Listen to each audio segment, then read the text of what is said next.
السلام عليكم. اليوم إن شاء الله نسوي عشوة حلوة اللي هي تتكون من العجين العادي، يعني اللي هو يتكون من الطحين وخمرة وملح ومي شوية ونعجنه.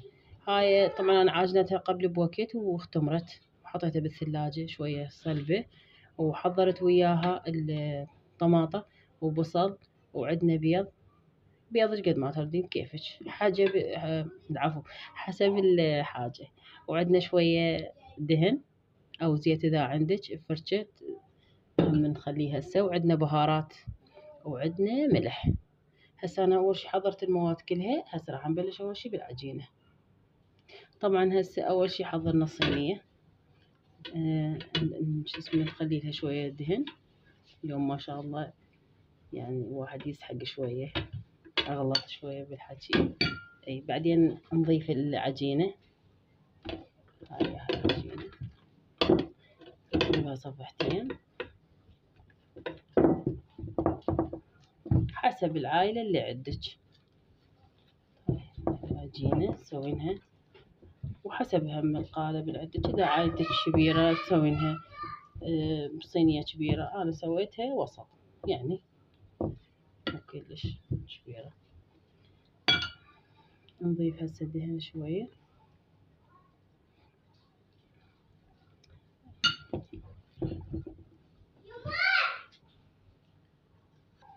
طبعا عندنا هسه نحاول نثقفها هيجي بالشوكة.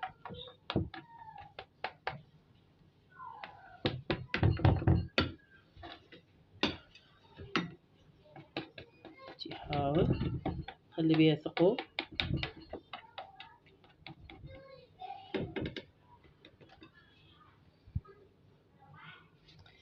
هسه جينا على المرحلة الثانية اللي هي نخلي الطماطة. طبعا هاي طماطة كبيرة سويتها، يعني مو صغيرة، حجمها كبير. هاي بعدين البصل، بصل صغار حجمهن أو شكلهن أحلى يطلع. خلصنا.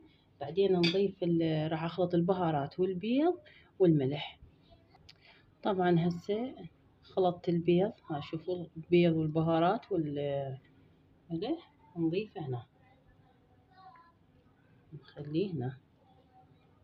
شوفوا بهاي الطريقة. نطرح شوية، طحت بصلاية نخليها مع الطماطم.